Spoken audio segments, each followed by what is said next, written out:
un film intergénérationnel et qui peut parler à plein de gens et à un huis clos en plein air. Et l'idée, c'est qu'on soit complètement embarqué sous ces arbres avec ces jeunes filles, ces jeunes hommes et qu'on oublie le reste de notre vie, juste le temps d'une heure et demie.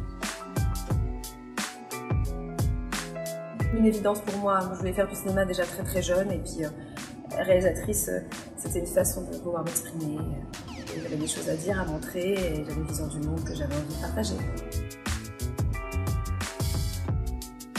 C'est un mélange entre fiction et réalité, c'est plutôt un monde que j'ai découvert et que j'ai voulu recréer en travaillant ce huis clos. J'avais pas envie plutôt de recréer la campagne, j'avais envie qu'on la vive. Il fallait que ce soit très authentique et très réel.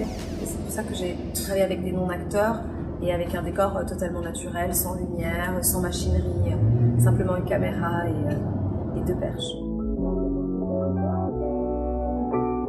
D'abord, j'ai choisi de parler de la jeunesse des campagnes parce qu'on ne les voit pas beaucoup dans notre cinéma, entre le cinéma arabe. Et puis parce que si mon père n'avait pas migré en France il y a 40 ans, je serais peut-être comme elle, devoir travailler dans les champs jusqu'à 50, 60 ans, 70 ans, comme on peut voir dans le film, parce que c'est un film intergénérationnel. Et ça m'a beaucoup émue et beaucoup touchée de les voir travailler. J'ai essayé de leur rendre hommage quelque part.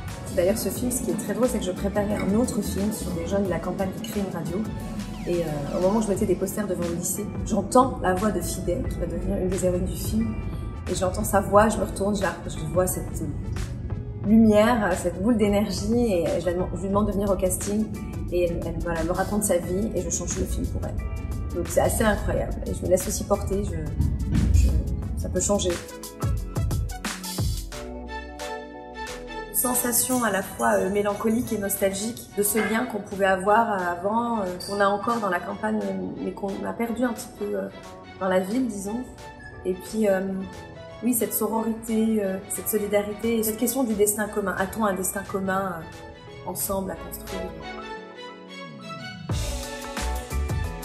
Je dirais un des castings de rêve, ce serait Penelope Cruz, Tahar Rahim et Adèle Exarchopoulos.